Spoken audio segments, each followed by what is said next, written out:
Ladies and gentlemen, we're here. I'm part of the Kliq, isn't everybody?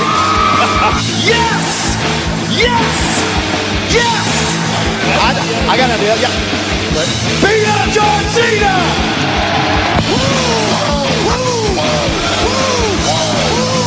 Give me a hell yeah! Oh, a little bit of the bubbly. Too sweet! Here goes the mother! This is where the power lies! I am the man. We need if we can survive! It's showtime, folks! The following episode is scheduled for one fall, and it is for your listening pleasure. This is In The Kliq. What's up, everybody? Baby Huey here, and joining me once again, my good brother from the Bloodcast, it's Philip. How's it going, man? Huey, it's Saturday night. You know why we're here. We're here to talk some professional wrestling, some sports entertainment. Exactly. Well, that's the thing. This is our Saturday nights. Here we are. It's December. We're on another lockdown here in California. We can't go anywhere, so we're all stuck at home. So we're using this time to to our advantage, as you said, talk some wrestling on a Saturday night. But man, I gotta tell you, I'm still on a little bit of a high right now. As far as I watched The Mandalorian yesterday. You know, are you a big Star Wars fan? I was a bootleg Darth Vader once for Halloween. I had the mask and the cape. Yeah. Well, so yesterday was the season 2 finale of The Mandalorian on Disney Plus, and oh my God, such a good episode. I'm not gonna spoil anything because I'm sure there's a lot of Kliqsters out there who are not only wrestling fans but Star Wars fans, and I would hope the majority of them have seen it already, but just to be safe, I don't want to spoil anything. I don't want to reveal anything, so people have time to still watch it or playing catch up. But yeah, oh my God, such an amazing episode. So good. The feelings, the emotions were all there. I mean, they did such an amazing job, especially that last 10 minutes. But anyway, as you can see on our video chat right now, I got my lightsaber out.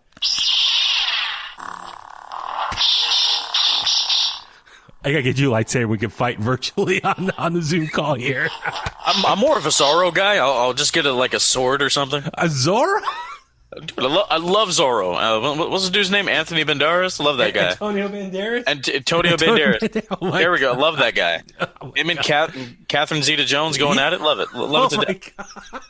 Zorro the cartoon. That was my ish when I was a kid, man. I thought you were gonna say like you were a Star Trek fan or something. No, I'm not a Trekkie. Okay, because for a while there was like Star Wars versus Star Trek, like one with the better. Who was the better outer space show? Hey, bro, like people take Star Wars more seriously than like we take wrestling. Oh yeah, absolutely. Quick story for you. So when I first started going to Chabot, my buddy Sean, this chick was like, Star Wars and all these weird people watch that, and he was like, don't talk shit about what people like. Don't be a bitch. And I was like, oh my God. Like, yo, bro, like, calm down. Yeah. Oh my God. Bro, it's a work. Calm down. Seriously, there are people whole lives revolve around that franchise. It's amazing. But I can relate. You and I, we eat, breathe, sleep wrestling, pro wrestling. So I get it. You're a fan of something and you appreciate all the characters and the emotions, the storytelling, all that stuff. It can apply to wrestling. So absolutely, it's all good. Man. I do want to give a quick shout out to Mike Millerick. When I went to Stockton Con this year in January, yeah. I got to see the dude that he's been dressing up in the Darth Vader costume for like the past couple most recent movies. Yeah. Got to see that guy. That was pretty that's cool. Right. Okay. A big shout out to Mike Millerick. He posted, I guess, he accomplished his goal of number of steps. Did you see that on his Facebook page or Twitter or Instagram page?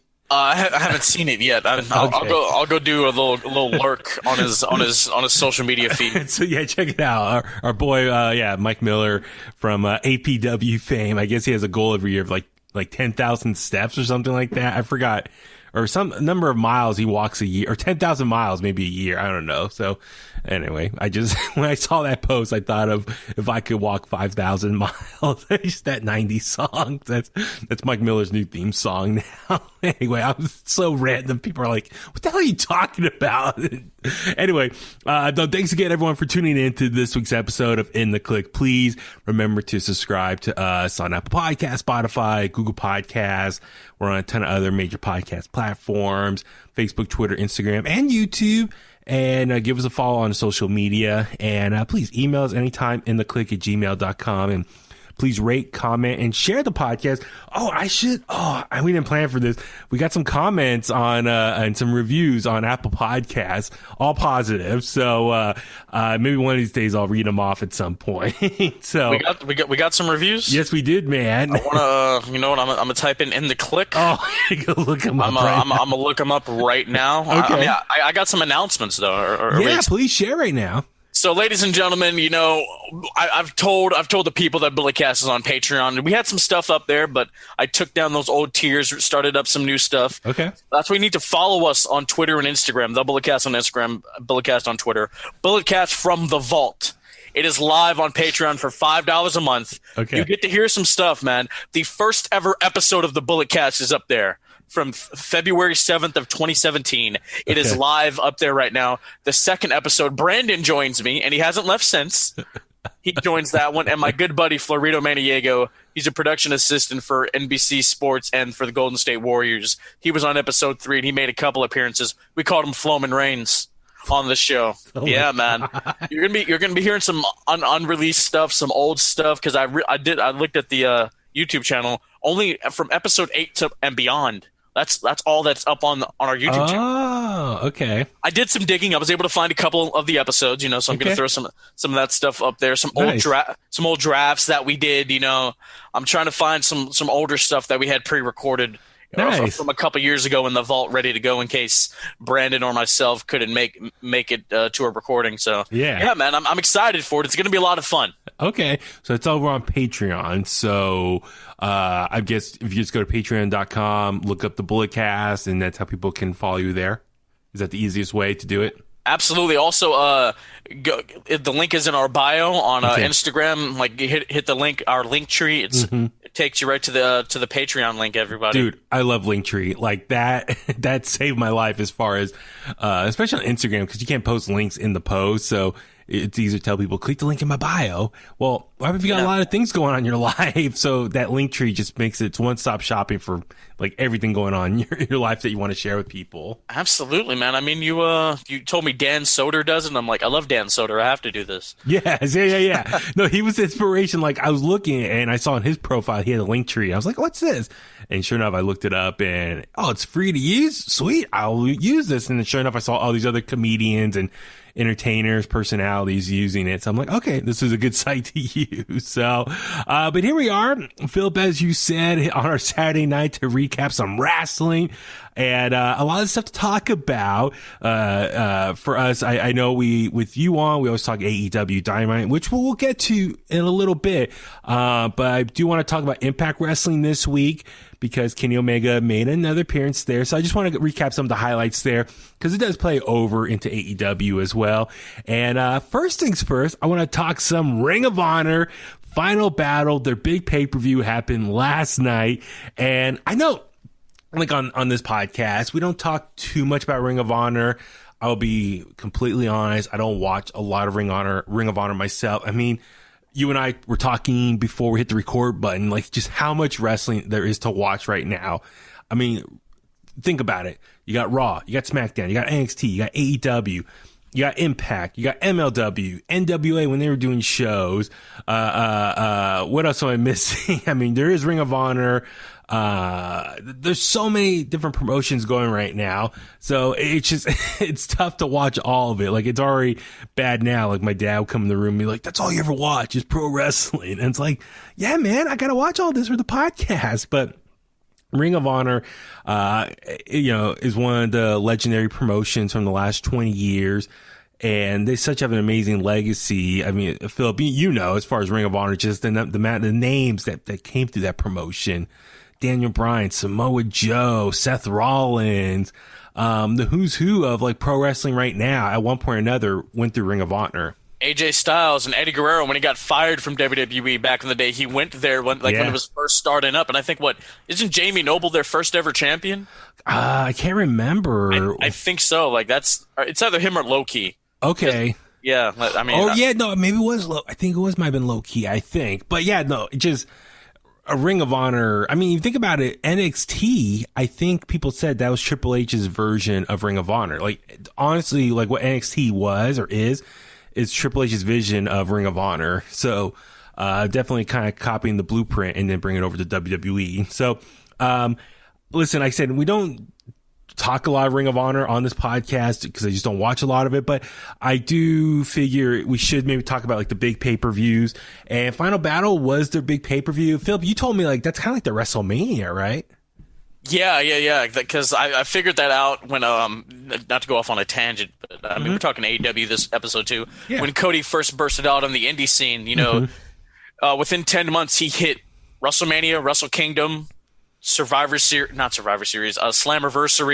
Final Battle, and Battle of Los Angeles, the 5 biggest wrestling shows in the of the year. Okay, yeah. Yeah, and he hit all of those within like a calendar year, so that was impressive. Awesome. Yeah. So, listen, like I said, I do like to acknowledge and talk about all the other promotions, when we have time.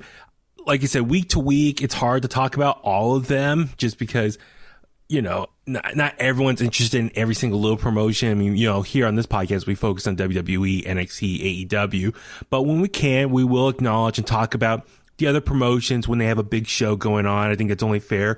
You know, we talked about Impact a couple months ago with Slammiversary, MLW when they had their restart, NWA, you know, when they had the big shows going, and, you know, when they were starting things back up again, or even last year, NWA Power. So with Ring of Honor, with that being said, I figured, you know, let's watch this pay-per-view. You and I hit you up kind of last minute, like, hey, you want to watch this? And you're like, sure. So you and I both watched this, and I figured let's do a review on it. Just, like I said, give some love to Ring of Honor. I know they've been back for the last couple months now doing some shows, like other promotions that had a hiatus during the pandemic. A lot of them are starting to get things going again at the end of the year. And Ring of Honor, when they started back up, they started with their Pure tournament to crown a new Pure champion. And that was very cool. I think them, NXT UK, and MLW have all did tournaments as far as their relaunch at this point in the year. So I think it's very smart because all these storylines are outdated. So what better way to kind of get fresh matches going? But just having a tournament and just you have all these matches lined up, brackets put together, and you just you could throw together all these matches. And so with that being said, Ring of Honor, as far as the buzz they've been kind of generating the last couple months with the Pure tournament and the build up for Final Battle, I'm really excited. And so I've been trying to keep track of it on social media and stuff, clips on YouTube. So they've been doing a really good job, I think, trying to, I don't know, what's the word? Not necessarily rebrand, but like restart themselves, if that makes sense, Philip. Like, yeah, because I mean, MLW, they said the restart, so other companies can do that too. Yeah, but I think they're trying to, what's the word? Because I think like at the end of reestablish. Yeah, reestablish themselves. I want to say like a makeover, but like, yeah, just start from scratch, a fresh start. So I think in 2019, there was a lot of questions about their future. I think financially, they were having some issues with attendance and crowd sizes, like not getting a lot of draw.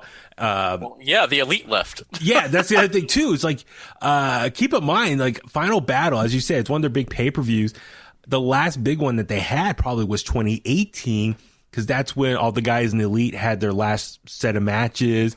They all left, and a couple weeks later, they're at Wrestle Kingdom in New Japan, had their final matches there, and then within that same week announced AEW, and then we all know the rest is history. 2019 was the start of AEW. So Ring of Honor, for at least over the last almost 2 years now, I've been really trying to recover from all that. Not only losing the Elite, but the financial issues and some other issues, and you know, the whole Marty Scurll stuff is part of the speaking out movement. What happened to him? So okay, so Marty Scurll, from what I was doing a little research on this, his contract was not going to be up for a while. So the rest of the guys in the Elite, their contracts expired. They didn't re-sign with Ring of Honor. They went on to start AEW. Marty Scurll's contract was a little bit longer. And he actually ended up, I think in 2019, or it was the beginning of this year, I can't remember, but he signed a new deal with Ring of Honor, which was kind of shocking. I think a lot of people thought he was going to ride out his contract with Ring of Honor and just sign with AEW and join his buddies. Because they gave him the book, right? So, yes, so he's re-signed with Ring of Honor. And from what I heard, I think he got some big money. Like, I don't know if it's like AEW or WWE level type of money, but they gave him a fat contract. And as you said, he became head booker for Ring of Honor. So he got like full power. Not only that, he was going into the Crockett Cup, going up against Aldis for the NWA title, too. Yeah, they were going to have a rematch. So the beginning of 2020 was supposed to be a big year for Marty Scurll. Not only was he become like the face of Ring of Honor, he was like going to be, I guess, like their top draw because he didn't sign with AEW. He stayed with Ring of Honor. Big money, big contract, head of booking, doing the crossover stuff with NWA and Nick Aldis. So it was going to be really good. But then, and you can look this up on Wikipedia and like news sites, but it came out during the Speaking Out movement. Allegedly, he hooked up with a minor. And he did some questionable things. Yeah, he hooked up with a minor who was, I guess, under the influence, or was. It's a damn shame. It's a damn shame, bro. Because I mean, you look at it like he was over. Like him and Flip Gordon, like Joey Ryan too. Like I mean, Flip Gordon didn't do anything like that, but I'm saying they were over. They were extremely over. And Villain Enterprises, like he elevated Flip Gordon, because Flip used to mess around with the Elite or whatever. Mm-hmm. Brody King, he's only been in the business for 5 years. He got extremely elevated being with Marty Scurll, and PCO was a Quebecer. Yeah. And he got elevated to the Ring of Honor World title. Yeah. So, with the Speaking Out movement and the allegations that came out against him, apparently how Wikipedia worded it was he didn't deny the accusations. He more or less, said it happened, but he said it was all consensual. So it's like, ooh, like a lot of people I think saw it as like, oh, so you did do something with a minor, but it was consent. You're saying it was consensual. Like, oh, that's not the right thing. I don't know. It's just not a bad. I mean, it's all a very bad look for them. And so during the pandemic, he was kind of just went quiet. And then when Ring of Honor started back up in October, his whole profile and everything was taken off the website. And it pretty much it looks like they're scrubbing him from Ring of Honor completely. So I don't know what his future is. If he's still under contract with Ring of Honor, or they're just gonna maybe a buyout, or keep him on the sidelines. I don't know what his future holds, but in some ways, some people are saying AEW kind of lucked out because a lot of people thought he was going to go to Marty, was going to sign with AEW. So imagine if he would have signed with AEW and then all this stuff came out, AEW would have had to deal with all this controversy. So, they kind of lucked out as far as not to deal with all this stuff. So I don't know, man. Ladies and gentlemen, this is a very great example of what you do in the dark, it always comes to light. I like that. It's yeah. But, I mean, if we're talking Ring of Honor Final Battle, can we just talk about La Faction Ingobernable? Because I could talk about that all day. Absolutely. So, Final Battle's here. And like I said, for the last couple months of Ring of Honor kind of getting back into the groove of things, it's really, they've been trying to do like a facelift. I think to reestablish themselves. I think with the Pure tournament, I think they're really trying to establish themselves, remind people like, hey, all that hard-hitting, high-flying, athletic wrestling matches that you love from like New Japan or even NXT, like Ring of Honor kind of really set the tone for the last 15 years here in America. So I think they really start focusing on that again with the Pure tournament. At least that's my observation from what the presentation's been. I mean, they have characters as well and, gimmicks and all that stuff, but they really be trying to get back to the basics of what Ring of Honor is all about, the Code of Honor, all that stuff. So yeah, Final Battle is here. And, as always, we'll kind of start big with our initial thoughts and work our way down through the card. So yeah, Philip, just kind of your initial thoughts on, Final Battle, the pay-per-view. I mean, I turned it on late. I turned it on during, Bennett and Taven going up against those two guys or whatever. The Bray Wyatt lookalikes, or whatever that was. They are the Righteous. Righteous, okay. Yeah. Yeah, it would help if I actually looked up this card. I got some notes here too. So, I mean, honestly, man, like I haven't seen empty arena wrestling in quite some time. mm-hmm. So I mean, it's okay to pipe in crowd noise, dude. It's all right. Like Yeah. it's absolutely fine. Like you can do that. You know, it doesn't have to be like over the top. It can just like pipe in a little bit to where it's believable. You know what I mean? Mm-hmm. I think I think those matches absolutely needed that. Yeah. So I'm with you. Like, okay, so that's the backstory. So it was filmed in Maryland, where I think that's kind of like their home base is at, their offices. So the facility that they do it out of, I actually kind of like the facility that they work out of and like the setup there. So overall, like for an empty arena show, I think I enjoyed their setup better than, like, let's say Impact Wrestling. And I was trying to think of it why. So I love, like, it's a big room. And I love, like, for example, they have like these big walkways around the ring. So where the ring is and like the walls, I love that it's like a really extra wide walkway there. So when they go out on the mat outside the ring, I think they have a lot of room to work with. So you kind of saw them like do some big moves out there. So I thought that was cool. I also love that they had like the big TV screens, the monitors around the facility as well. So they were able to show extra graphics and stuff. So, and I think they even were better mic'd than Impact. I don't know about you, like how much Impact Wrestling you watch, but I feel like they're empty. They have an empty arena set up as well. But I feel like you hear every thud, every screech, every little tiny noise in Impact's shows. So like you hear like when their shoes like screech across the ring, the mat and stuff. So it really like reminds you like, yeah, this is an empty arena. So for Ring of Honor, I think they did a better job of miking it, so you didn't hear all those little details. So it didn't sound as empty. I will say that, but I'm with you.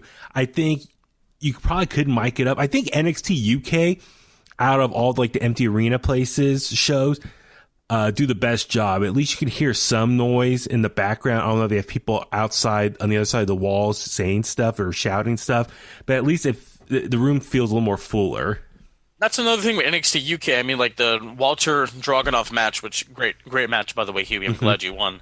Thank you. Congrats. Thanks to me. Like when matches are that good, you forget it's empty arena. You know what I mean? Absolutely. Yeah. So, and that's the thing too. So like I said, overall, I enjoyed this setting better than Impact Wrestling. Impact Wrestling, they only have the one screen on the ramp, and that's it. And so between just, you hear every little bit noise in there, only one monitor. It's just Ring of Honor, to their credit. At least I think their setup is the best out of all these other empty arena type shows. So I enjoyed that aspect of it. And another thing, I mean, Ring of Honor, even though they just started running recently, their impact has been felt throughout the wrestling world this year, because everybody took the Ring of Honor shot, the straight at the entrance.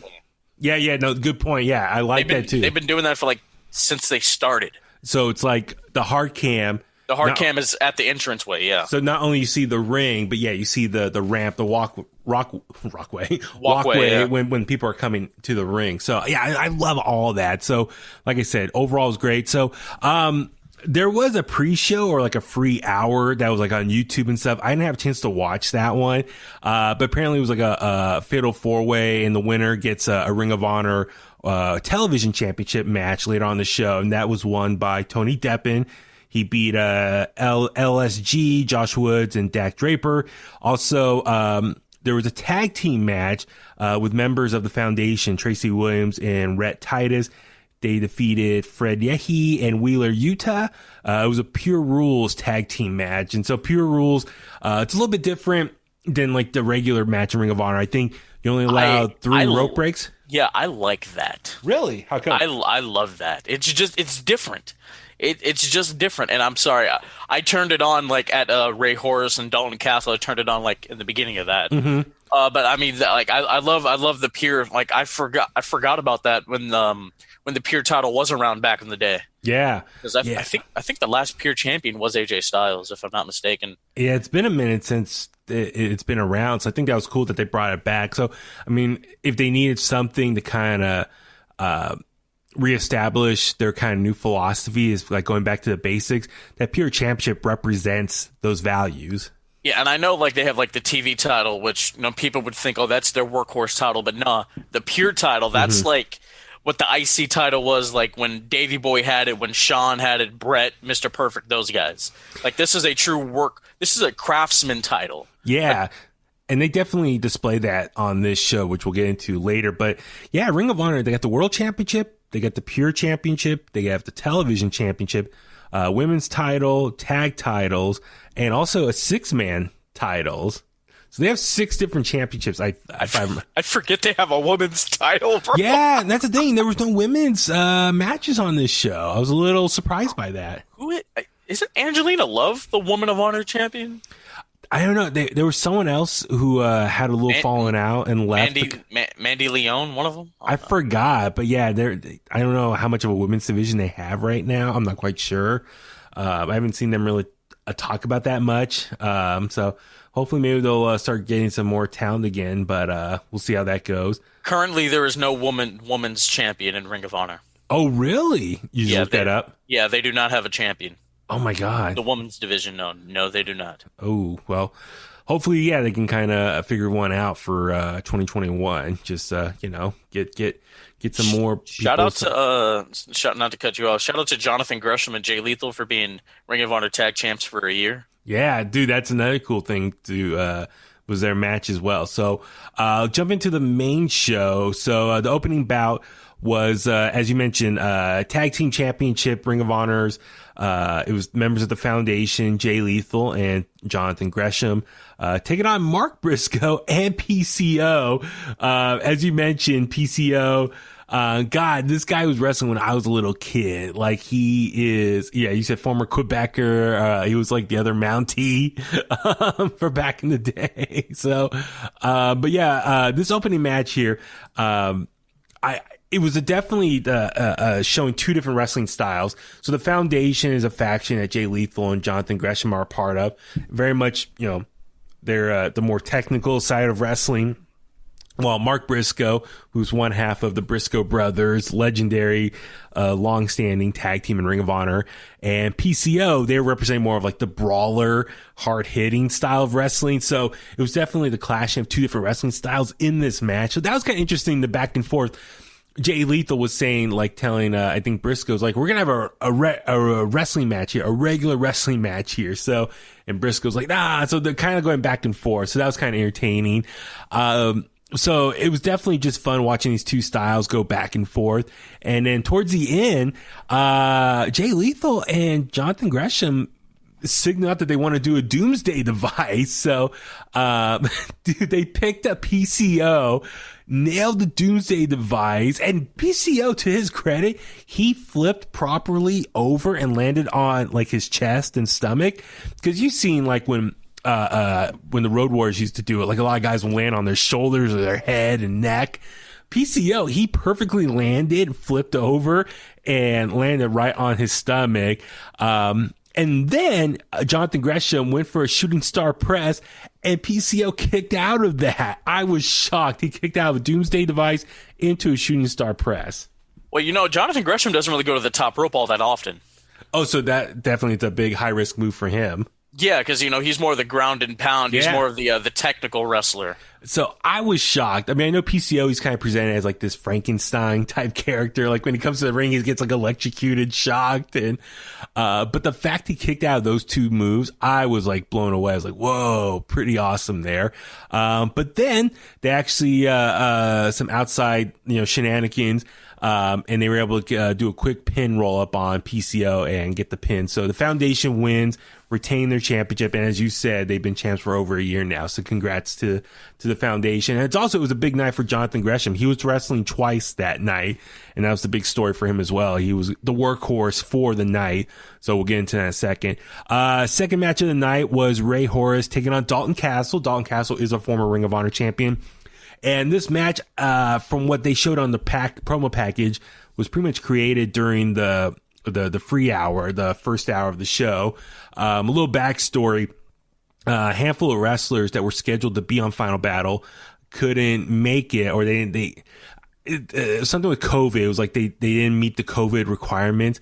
I think it was pretty much meant like they had COVID or something. I think EC3, he was supposed to wrestle, but I think he got COVID, so he couldn't wrestle. So all these guys who couldn't meet the COVID requirements couldn't wrestle. So definitely there were some last minute changes to the card. And so this match was created last minute. So Philip, you said you kind of tuned in halfway during this match? Yeah, I didn't know Dalton Castle was wrestling again because he had a pretty bad back injury, which he had to. I think he lost the Ring of Honor title pretty quickly, or relinquished it, or whatever. Yeah, and so he was on a Shawn Michaels-ish, semi-retired or whatever. Gotcha. Yeah, but Ray Horace, hasn't he been out here in the Bay Area? I feel like I've seen him out here before. It does sound familiar. I know he is a member of the 6-man tag champions, and so his other two partners couldn't wrestle, so that's why he ended up having like a singles match that night. I think I've seen him at like Pro Wrestling Revolution or something. Okay, right on. With Bestia 666 or something like that. Okay, awesome. I love Dalton Castle's entrance is very obviously flamboyant, over the top, and it was funny. So after he get like all his clothes taken off, he asked for some hand sanitizer, and they came over the spray bottle, and he put some hand sanitizer on, then put it on his hands, and then walked to the ring. I thought that was pretty funny, but it was definitely an upset. Ray Horace hit a tornado driver from the top rope and got the victory over Dalton Castle. So definitely a hard hitting physical match as well. That's definitely the tone for this night, was just hard hitting athletic matches. So, congrats to Ray Horace, and we'll see what happens next for Dalton Castle. I know, like I said, as you mentioned, Philip, a lot of people were interested in him, I think a couple years ago, but with the injury and stuff. So, it'd be interesting. Yeah, what's next for him? Yeah, I mean, he was hot. Like at Final Battle 2017, he beat Cody for the Ring of Honor title. That's when they debuted the current design they have now. Yeah, and he was red hot for a little bit. People were ready to see what he was going to do. Yeah. Next up was a match that I was personally looking forward to, cause I actually kind of enjoyed the build up for this. So it was, they're calling it the OGK, the OG Kingdom. So the original Kingdom, yeah. The original Kingdom. The Kingdom was, it's been a long time faction in Ring of Honor. Started back with, I think Matt Hardy, and it was with Bennett, Matt Taven, and Adam Cole. So before Undisputed Era and Bullet Club, Adam Cole used to be in the Kingdom. Yeah, hey man, that's when I was rocking with Adam Cole hard. Like that's when I really first started getting into him. I'm like, yo, this is dope. Yeah, what's up? So for the OGK, it was Matt Taven and Mike Bennett taking on the Righteous, featuring Vincent and Bateman. And Vita Von Star came out to the ring with them. So the backstory here, Vincent used to go by Vinny, was a later member of the Kingdom. So Matt Taven and Mike Bennett and Vinny, or Vincent I should say, were all friends, part of a faction way back in the day before Mike Bennett left and went to WWE. And so the story here, the Righteous have been beating up on Matt Taven. Matt Taven came back after injury, I think back in October when they brought back the Ring of Honor shows. And so they've been beating him up, and Vince was telling Matt Taven that you have no partners, you have no one to align yourself with. And he was getting his ass kicked. And all of a sudden Mike Bennett made a big surprise return and made the save. And the OGK reunited, first time working together in 5 years. Hey, this was actually really good because Matt Bennett actually had a hand in training Vincent. So really, so there's another tie there. Okay, so I was looking forward to this just because it was Mike Bennett's big return to Ring of Honor in 5 years. Just the Kingdom back together after 5 years. Like I said, they're one of the longtime fan favorite factions in Ring of Honor. So the fact that they're kind of back together more or less, even though Matt Taven was still wearing his current ring gear and he came out to his theme song, Mike Bennett came out to the old Kingdom theme song, which I thought that was cool. Love hearing that. And so, Vincent, his whole newer look since he left the Kingdom, he's been more with the dreads. I think a lot of people say he's like a Bray Wyatt wannabe with the dreadlocks and stuff.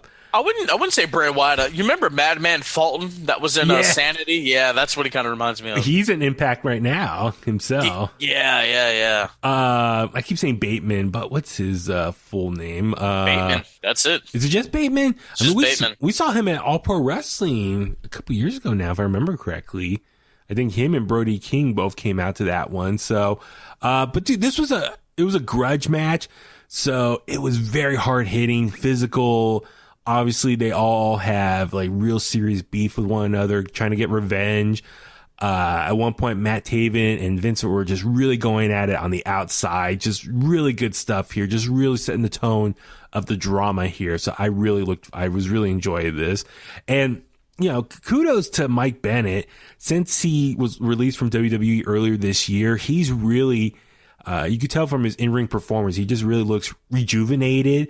Like he's really trying to establish himself as a pro wrestler again. I mean, that's what he kind of said in a lot of promos recently, that he's a pro wrestler. So, and that's a lot of guys who leave WWE say, that they're a pro wrestler. They're not a sports entertainer. So it's sports entertainment, bro. It's sports entertainment, bro. I know. You cutting a promo in the ring, that's entertainment, bro. Exactly. So, but with Vita Von Star, like I was waiting for Maria Kanellis to make the run in, and it didn't happen. I was a little disappointed. Yeah, I don't know where she was. I don't know so Mike Bennett, he did appearances with Primetime Live a couple months ago as well. He had the great match with Nick Aldis for the NWA Championship. And he's been wrestling some other spots as well. So he's been kind of getting back to wrestling again during this pandemic. But now it's officially signed with Ring of Honor. So I'm happy for him. But yeah, I haven't seen his wife get involved because she used to manage him, you know, before back in the day. So I don't know, if she's not officially back yet, or, you know, they got 2 kids. She was at Primetime Live. Yeah. So I don't know what the holdup is. Maybe she can't commit to Ring of Honor. I'm not sure. I don't know. She got to take care of the babies. Yeah, so you know they got 2 young ones, so that's probably it. I enjoyed. They did a pile driver. Taven and Mike Bennett did a pile driver on the very similar to like what the Young Bucks have done, or FTR have done as well. I thought that was a cool move. And the Goodnight Express. Yeah, kind of like that. Yeah. And then Mike Bennett had Vincent on the outside, like his body laid with his feet up on the side of the ring. And Matt Taven did that frog splash on the outside. Great spot right there. Love that. Bennett with the pile driver. And I love their finisher. So it was Matt Taven doing a Shining Wizard as Mike Bennett was holding Vincent like on his back. And after Taven hit the kick, it was like a backpack stunner. So it was a Shining Wizard into a backpack stunner. And yeah, the OGK got the win here. But then as they were celebrating, Vita Von Star came in and gave them a low blow to the nuts. And then that's when the Righteous got back up and started beating the crap out of them. That was the worst low blow of all time. Yeah, it wasn't too convincing. Especially the one on Matt Bennett. I'm like, you barely even touched him. It's almost like she didn't know how to use both her arms at the same time. Yeah, like you just go, yeah, you just go up. It was like she was like, looked like she was overthinking it. Like, okay, left arm, right arm, go up. Like, when I was an amateur wrestler doing high crotch double legs, bro, I used to throw that up there, man. Yeah. You know, you hit the family jewels, they crotch over a little bit. So the Righteous were getting the beat down on both of them, and then they got some what do you call it? Those little plastic oh my god, what do you call it? The zip lines or zip ties. So they zip tie Taven to the ropes, and then Vita Von Star puts him like in a submission hold to really keep him in place. The tarantula. Yeah, and then Vincent Bateman got Bennett, had him laid out on the middle of the ring. They got like a 2x4, a big just piece of wood, and put it in between his feet, and then Vincent, while looking at Taven, slammed the chair down onto one side of his ankle, which then hit into the other side of the piece of the wood to really bust his ankle. I guess that makes sense. I've never seen it done. No, I'm with you. I was watching this. I was like, wait, what used that piece of wood for? But I guess the premise, I mean, listen, I know they're trying to work safe. Like, sorry to break kayfabe, but the move was, I think it was, he had like his foot, one ankle was exposed and the other ankle was up against the piece of wood. So when he hits it and it jolts into the other one, right? Exactly. So he hits the ankle and it smashes into the piece of wood. I think that's what they're trying to go for effect there. I guess. I mean, they had zip ties and whatnot. That brought me back to high school, man. They used to give those out when guys' pants were falling down. And what? You'd use them to what? Put your belt up? As like a belt, bro. It ties as a belt. That's awesome. Man. But then Bennett actually posted on Twitter, so he says he does have a legit ankle injury and he's going to be out for 6 weeks. So I don't know if that was a way to write him off for a little bit and heal up with an actual ankle injury. So yeah, I wish him a speedy recovery and he'll be back, but I'm looking forward to more of seeing the OGK working together. I think Matt Taven's he's one of those lifers who've been in Ring of Honor for so long. He's been around the whole time. He won the Ring of Honor championship at Madison Square Garden. So yeah, people were like, they put the title on him. Yeah, listen, I don't watch Ring of Honor on the regular, so I don't know if that was a bad move or not. I mean, like, not everybody gets a turn, but I guess it was his turn, you know? And that's the thing. Maybe they reward him for his loyalty because everyone else left. Adam Cole, Bennett, the Young Bucks, all the elite left. Everyone left Ring of Honor, and he stuck around. So you know what I mean? So I wonder if that was a way to just like give him a reward because he's a Grand Slam champion. He's won all the other championships. So, but listen, for Matt Taven, it's cool that him and Bennett are back together. So looking forward to see what they can do once Bennett can heal up. Maybe they'll go after the tag titles down the road. I think that'd be really cool. Next up, a match I actually kind of enjoyed. It was Danhausen. Very nice, very evil. Taking on Brian Johnson. The stipulation, Danhausen's looking for a Ring of Honor contract. If he wins, he gets a contract and joins Ring of Honor. Philip, you're making some This eyes. is one of the dumbest things I've ever seen in my life. It was a pretty ridiculous match. I don't even want to talk about this. I'm sorry. Okay, well, we'll speed over through real quick. I did enjoy Brian Johnson. His whole look, he's like an old school wrestler, very much by the book. I love when he grabbed the mic and was talking trash. I did enjoy you marks think you know this business because you listen to a stupid podcast. I love that line. That was a great line. It's kind of true in some ways. Yeah. I mean, I'm an expert because I have a bump card, you know. Oh, yeah. That validates you in your opinion. But it was funny. He was talking a lot of crap. Danhausen, if you don't know what he looks like, you got to look him up. He's like almost like he's a little skinny creature. He's got the black face or a black and white face, almost like a member of Kiss kind of. But he talks in like a high pitched voice and Danhausen. He's like, yeah, I don't know if he's like supposed to be like a monster or something. I don't know if he's supposed to be British or like, I don't know what's going on there. It's funny because he said his height was 6'4", he's like 300 something pounds. He debuted back in 1993. Like his whole gimmick is off. He looks like something that would have been like in Charmed that Alyssa Milano would have had to vanish. Exactly. That's what he looks like. So, it was a decent match back and forth. Brian Johnson was beating the crap out of him the majority of the time. Danhausen got some good offense in. Danhausen had a bottle of teeth that Brian Johnson poured into his mouth. Kicked him, he spit it out, and those teeth all went into the ref's eyes. And so the ref was blinded by some fake teeth spit into his face. And then Danhausen grabbed the microphone, rubbed it on his forehead to get some paint on it. So, and then he hit the microphone and then threw it into Brian Johnson's hand. And then the ref turned back around, and Danhausen, very much like Eddie Guerrero, was laid out there. And the ref grabbed the microphone, like, you hit him with this, and disqualified him. So Danhausen wins by DQ and gets a Ring of Honor contract. So it's interesting because, Philip, we saw a finish like this a couple weeks ago in AEW. Remember with Orange Cassidy and MJF with the baseball bat. But when the ref saw the bat in MJF's hand, he didn't call the match. He just made him continue because he didn't technically see it. So if he didn't see it, he can't call anything. But here, I guess Ring of Honor, the refs are a little more stricter. So the fact that they heard a pop on the microphone and saw some paint on the microphone, I guess gave them enough reason to call the match. So I was, between the two, AEW and Ring of Honor refs a little more stricter with the rules here. Oh man, let me how much. Not all of the refs are smart. Yeah, so Danhausen gets a win, has a contract with Ring of Honor. So yeah, we'll be seeing a lot more Danhausen. Very nice, very evil. in Ring of Honor television. So, next up was a match that I was also looking forward to. Dragon Lee, he's the current television champion, taking on Tony Deppen, who won the Fatal 4-Way during the pre-show, or the free hour, whatever you want to call it. Philip, you and I, we actually, have seen Dragon Lee quite a few times in person, right? The King of Indie stuff. He won both tournaments, 2019, 2018. He's the king of the independent wrestling scene. That must be awesome. I know, totally. And we also saw him at the Cow Palace with New Japan, had the big show at the Cow Palace. Oh, yeah, he dropped Homie on his head. Yep, that's him. Hey, I fell asleep kind of during that match, right?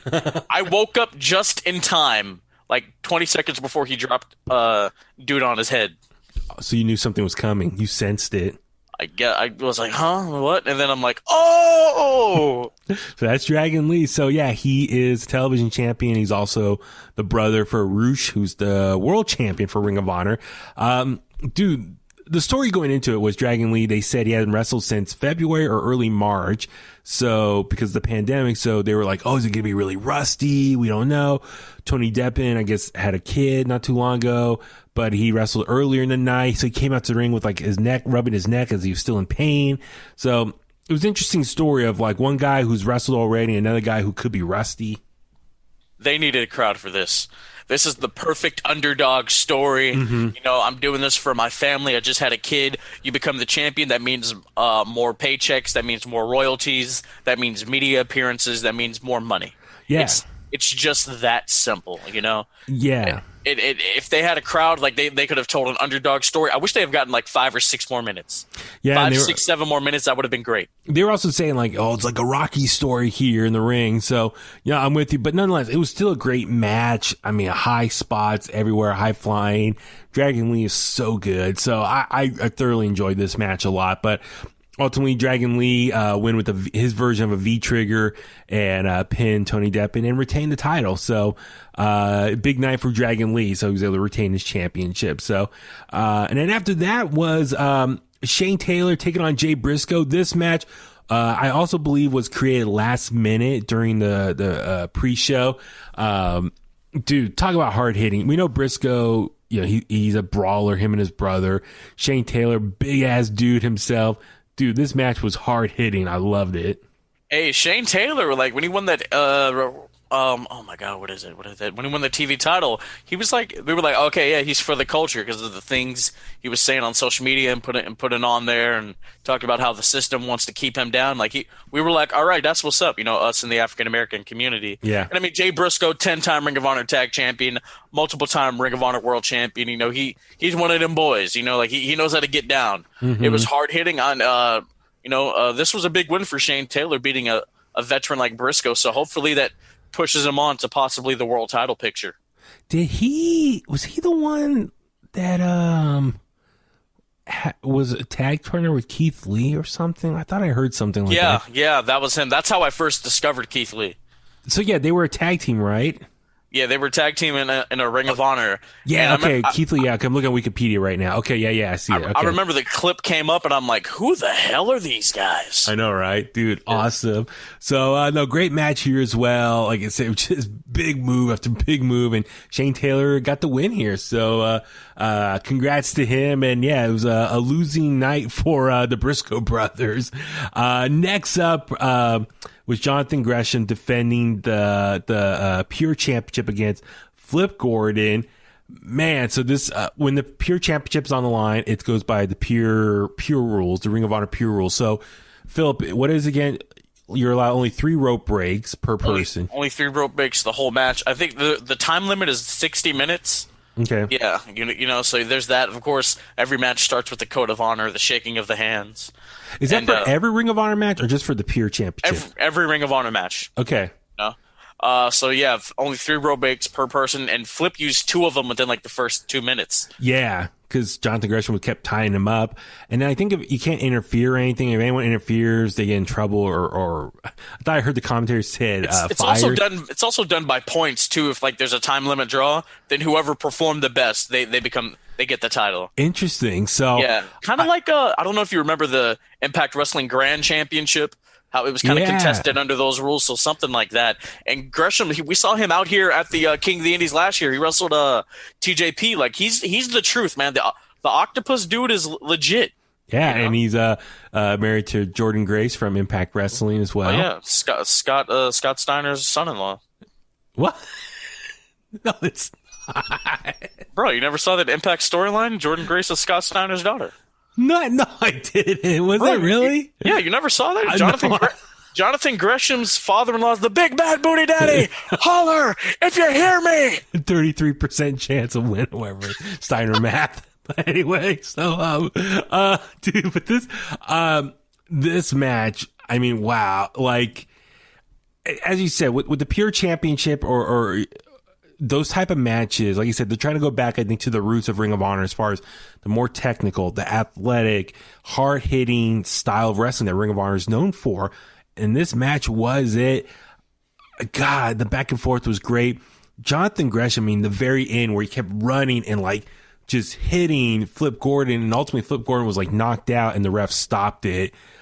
I mean, great win for Jonathan Gresham. I mean, we don't really see that too often, like a ref stoppage like that. We saw a little bit of that in NXT UK with the Heritage Cup tournament. There was a rule, if you get knocked out, then it's automatically stopped. So we saw one of the matches there in like that as well. So it's very rare. So I really enjoyed that. Who knows, maybe whoever booked this match got inspired from what they saw in NXT UK matchup there. But dude, this match, I mean, Jonathan Gresham, like he really is becoming like Mr. Ring of Honor now. Oh, it's weird. I get George Hackenschmidt vibes from Jonathan Gresham. Like, go watch not Gresham. Go watch Hackenschmidt versus Frank Gotch from 1911. You know exactly what I'm talking about. Yeah. Oh my God! Wow, wrestling historian over here. Man. Damn, 109 years ago. Wow, dude, look at that. That's awesome. But no, this match was great. Watch it. I mean, like I said, it represents the whole pure championship, style of wrestling there. So it was good stuff. So no, Jonathan Gresham, congrats to him. He wrestled twice last night, got both big wins there, retains the championship. And the Foundation, I don't know much about them, but it looks like they're a cool little faction. They got the suits and everything, so very much like the Hurt Business kind of vibes a little bit. Hey, bro, I'm waiting for, what the Foundation versus Love. What do they call themselves? I was going by the initials. Oh my God, I had it too. Let me look it up. Let's see. Yeah. Oh my God, I'm a butcher. La Faction Ingobernable. LIJ. No, they Justin. That's for Japan. Okay. Like Rush put it on his Instagram like today. He said they're known as La Faction Ingobernable. Okay, I'm trying with the abbreviated version. LFI. LFI. Okay. So I'm excited for that. Like they get a multi-man matchup going, and there are some cool things you could do. Like you could do Rush versus Gresham, both titles on the line, but in pure match rules. You could do that. You could do Rush and Dragon Lee versus Gresham and Jay Lethal, all titles on the line. Yeah, dude. So no, the possibilities are great. So the main event here was Rush defending the world championship against Brody King. Brody King, you and I, we've seen before at All Pro Wrestling as well. Him and Bateman, I think, tagged up that night. Dude, this match, so Brody King, this was his first final battle performance. The story here, obviously, Rush, who's, from Mexico, a high flyer. Brody King's like a big monster in the ring. He's a big, tall, heavy dude. So just the contouring styles was really great here. How about you? What you think of this matchup here? I thought it was good stuff. As my laptop goes off with a text message, it's my mother. All right. I thought it was good stuff. It was only like 10 minutes, right? Or 16, something like that? The time listed here. That's, I think, cool. I like how after a match they had the time showing and stuff. So I really kind of like the presentation of Ring of Honor. I mean, I not to sound completely naive, like I said, I don't watch them on the regular, but a lot of stuff that I saw here, I was like, wow, this is a really cool presentation for a wrestling promotion. So, but yeah, back and forth. Rush, I love, got his finish where it's like a flying drop kick, almost like a torpedo into Brody King, who's like laying in the corner, sitting down in the corner. He comes flying in and like with the drop kick into the chest face area.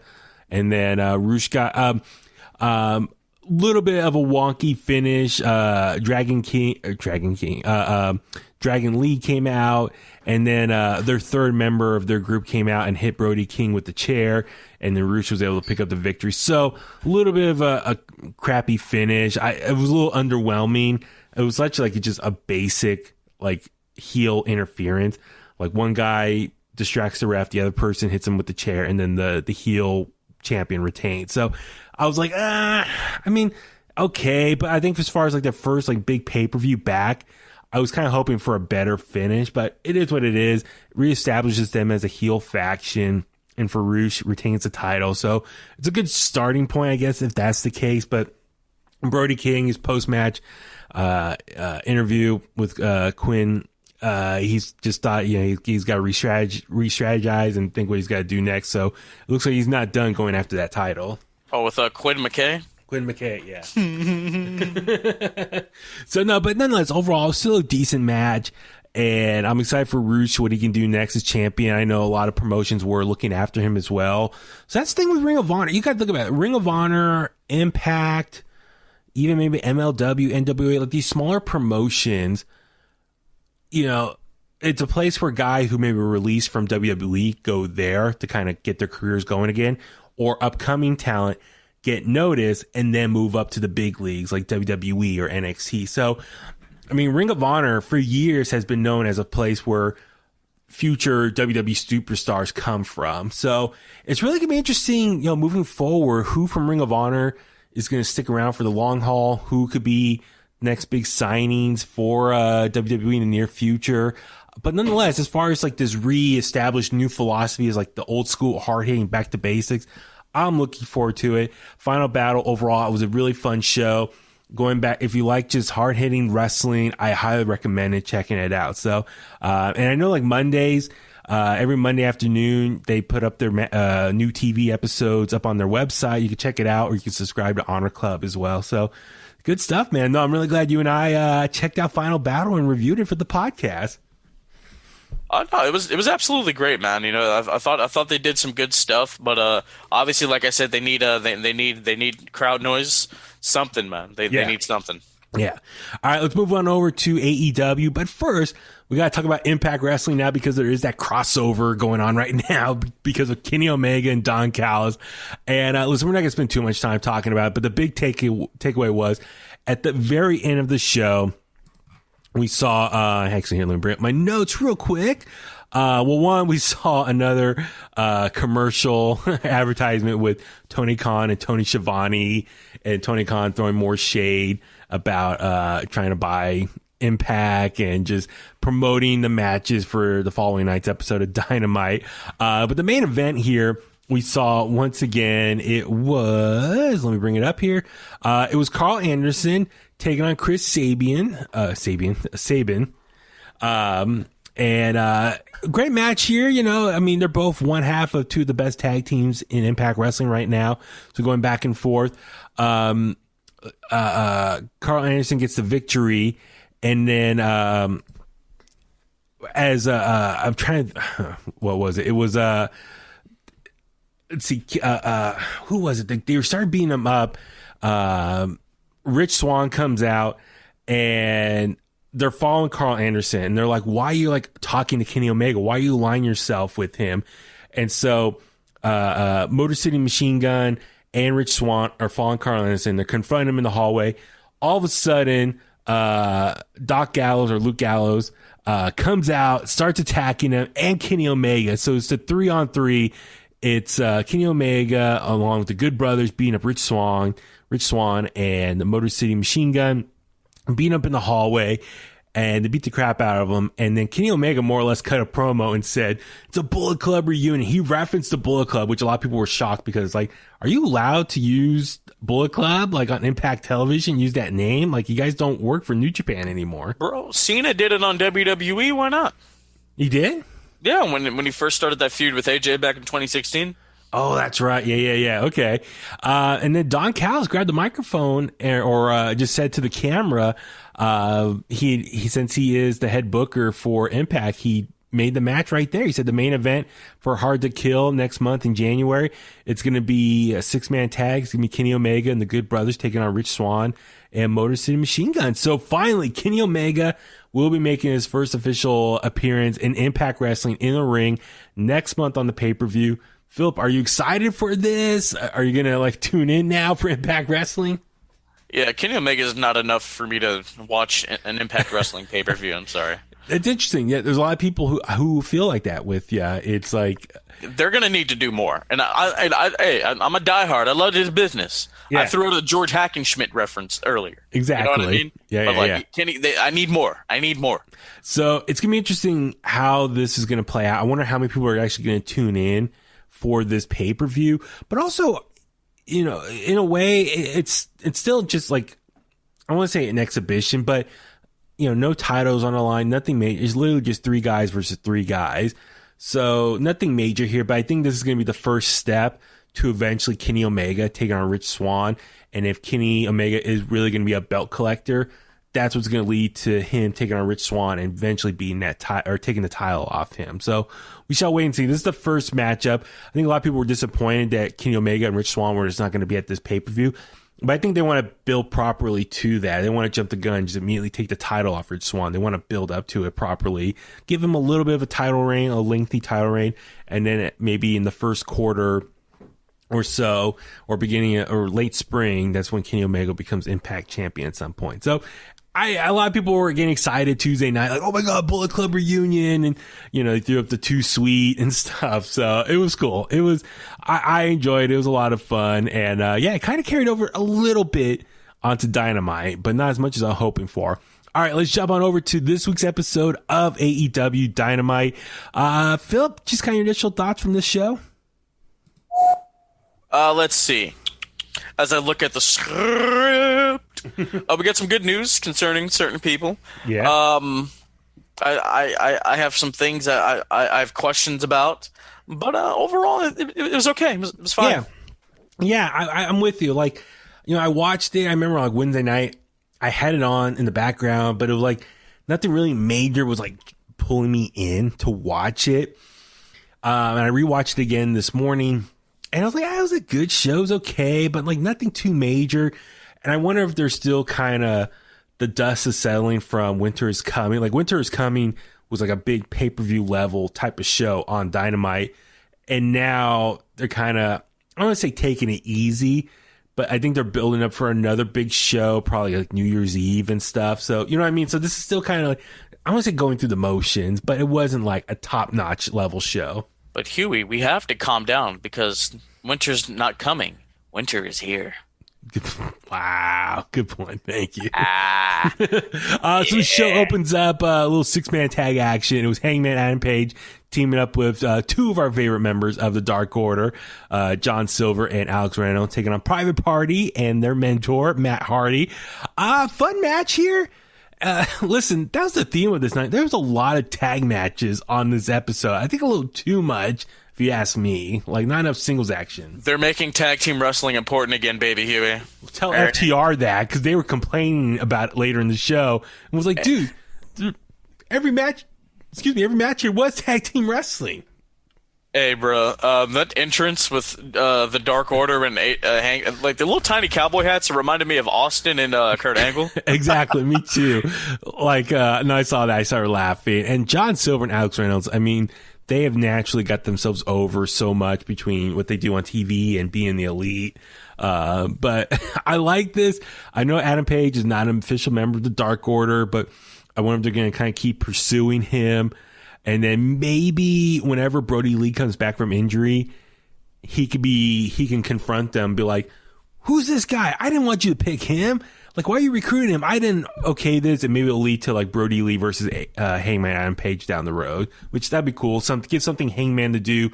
Because I think you got to kind of build him back up. I still think eventually he's going to be the one to dethrone Kenny Omega.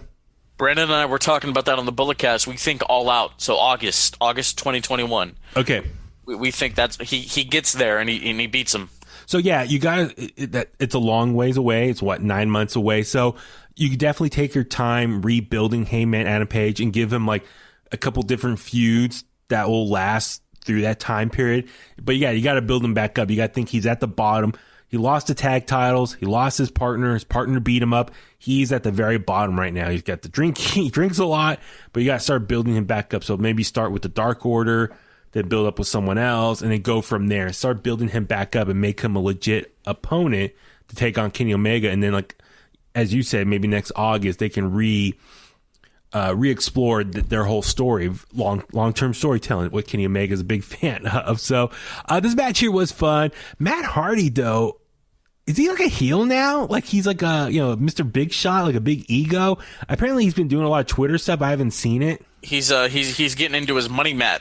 That's what that was in TNA in 2015. Okay. He was Big Money Matt, but he's dressing like version 1 Matt Hardy. So yeah, so it's like a fusion of all his gimmicks. They're all just blending together.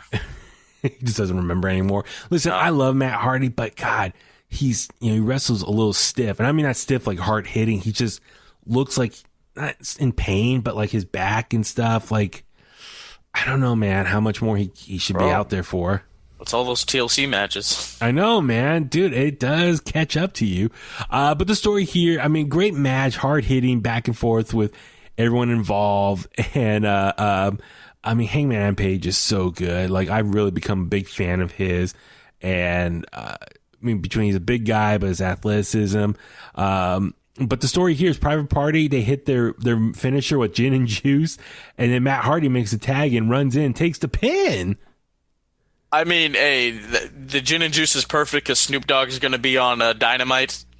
Oh, yeah. Dude, they should have some interaction. Rolling down the street. That's going to be funny. Yeah, Matt, I mean, that's the Mattitude. You know what I mean? That's his Matt attitude coming through. That's all so that is. He sticks his hands up in celebration, and then he grabs Private Party. He's like, yeah, stick your hands up.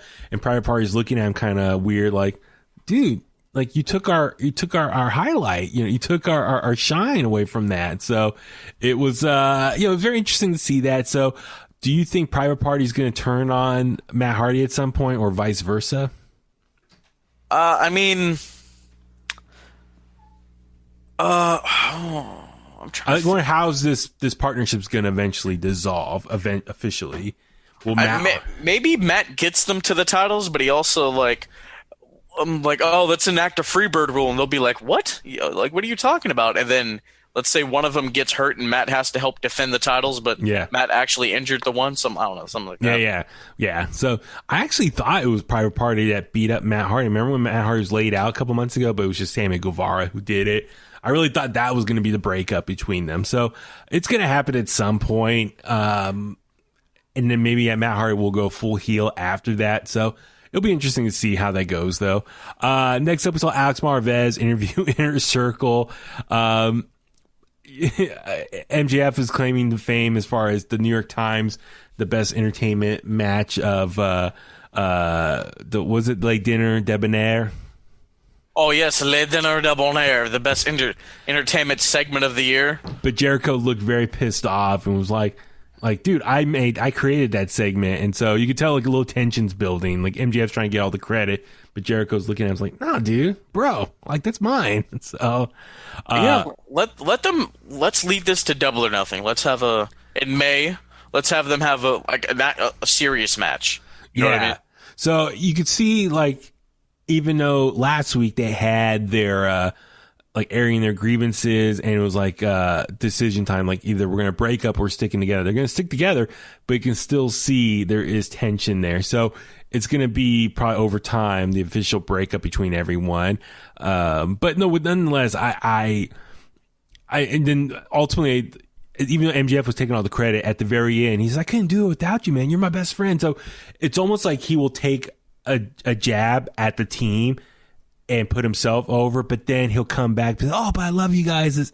So I wonder if that's going to keep going over time until eventually they just can't take his crap anymore. So eventually it's going to happen. And I wonder if Jericho and Sammy Guevara are going to turn baby faces out of this. That's something to keep your eye out for, especially Sammy Guevara. He can maybe be a pretty cool baby face. Jericho, he's already kind of over already. The crowd sings along to his theme song. So I mean, Jericho's legacy over. Yeah, like that's and then Sammy. I mean, he just like, I love Sammy Guevara, but he has that face for like, you effing dick. Like, you just want to punch him in the face, you know? Yeah. Next up, we saw a little video package inside the Rhodes family. It was Cody and Brandy Rhodes. Look like they're setting up the Christmas tree at their house. Knock at the door, a little package there. They open up the package, and it was like an ornament. And it pretty much announced that they're going to be parents. They're expecting their first child. So, yay! Congrats to Cody and Brandy Rhodes, man. I'm so happy for them. Yeah, they're going to be parents. Coaster, hey, brother, you know, when the pandemic's over, let's have cigars on top of Caesar's Palace again, bud. Absolutely. Dude, it'd be awesome. Let's do it. No, so congrats to the parents-to-be. It was interesting. I forgot where I saw it, but like you think about it, this year was the year of wrestlers getting pregnant as far as Becky Lynch, Seth Rollins, they had their baby, or she got pregnant and she just recently had her baby. Moxley and Renee Young. Sarah Logan and Rowe. Yeah. Now Brandy and Cody Rhodes. So a wrestling show is just the best way to announce pregnancy, dude. Oh yeah, totally. I was joking. A coworker of mine says, "Yeah, man, that's the pandemic's going to do that to you when you're just home all the time. You got to stay busy somehow." So they're making kids. But I was going to ask you this. So the significance of Brandy's pregnancy, one, obviously she can't do any more ring work right now or any matches. So what happens with the whole segment with Jay, the program there? That's not true. Paige's mother wrestled when she was like 6 months pregnant. What? Yeah, you never heard that story? How like her mom didn't know she was like pregnant or whatever, right? How can you not know when you're not pregnant? Dude, look, they're from England. I don't know what goes on over there, bro. But I mean, there's things monthly a woman does that you would think, okay, nothing's happening. I might be pregnant. I don't know what happens across the pond, Huey. I really don't. Yeah, apparently, this is a shoot. You know what I mean? Well, we know British people don't have the best teeth. brush their teeth over there. So, I mean, you know what? Maybe they shouldn't have announced it into where like she takes like a fall, big air quotes on fall. Yeah. Oh my God, what's gonna happen? You know? Yeah.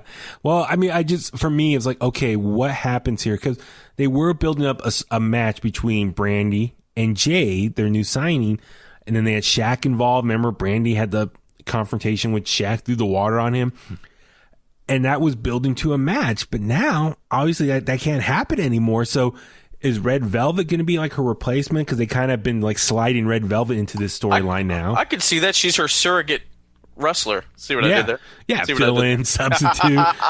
So, I mean, like I said, I'm happy and congrats to Brandy Rhodes. But yeah, I feel like the story that they were building with Shaq and Jade's kind of fallen to the sideline now, unfortunately. Thank God. I know. Yeah, I mean, I wasn't like, oh my God, it's must-see TV. But anyway, it's another storyline from Brandy Rhodes that's being dropped now. So, but next up, Cody comes out to the ring, takes on TH2's Angelico, along with his partner, Jack Evans, coming out there. Very cool moment, though, after the video package of their announcement of that she's pregnant. You see Cody, looks like he's full of emotions, just like so happy. He hugs and kisses Brandy. Arn Anderson gives him a big hug, and it comes out the ring. So it's a very powerful moment for him, very emotional. So I predicted here, probably within the next 25 years, their child will be the next AEW World Champion, boy or girl, whatever division. Oh no, he has to go for the NWA title. He has to complete the trifecta. The first ever father grandson. Yeah. Champion, you know what I mean? Like grandfather, son. Grandson, like the first in the history of the business to do that. That'd be cool. That would be cool, man. So, no, but congrats to them. But yeah, I mean, this kid, if he's not a wrestler, like, come on, he's got to be a wrestler at some point. So we'll wait and see. But yeah, what'd you think of the match here with Cody Rhodes and Helico? I mean, it was fine. It was nothing to write home about. You know, yeah.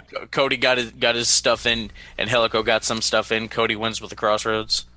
Oh, the cutter from the top rope. Oh, the cutter. I'm sorry. Yeah. That was cool, though. Like, seeing him kind of go up high for the cutter move. But then after the match, Team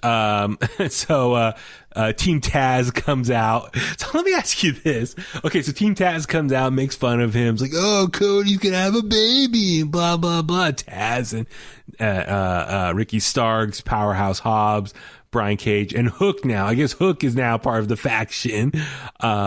so there's mocking Cody for, gonna have a baby.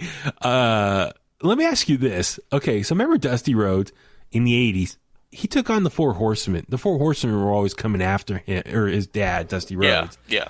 Do you think Team Taz is that equivalent for Cody Rhodes?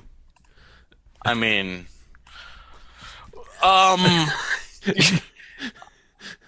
don't think we're talking about like star power, right? We're just talking about the numbers game. Well, then again, Cody dealt with the Inner Circle end of last year, and I think the Inner Circle is a bigger team than Team Taz. If we're talking about a numbers game, then yeah. I mean, but Cody's also dealing with like the Dark Order this year too. Yeah, so Cody's dealt with all these factions. He's the faction fighter. He's not a giant. Put it on a t-shirt, baby. He's a giant killer. He's a faction killer. He's everything. He's the prince of pro wrestling. He's the soon-to-be father. He's it all. Yeah. So I mean, Sting comes out, right? So this is the thing. Yeah. Love Sting. Brandon said it best. Sting can do a whole lot by not doing a whole lot.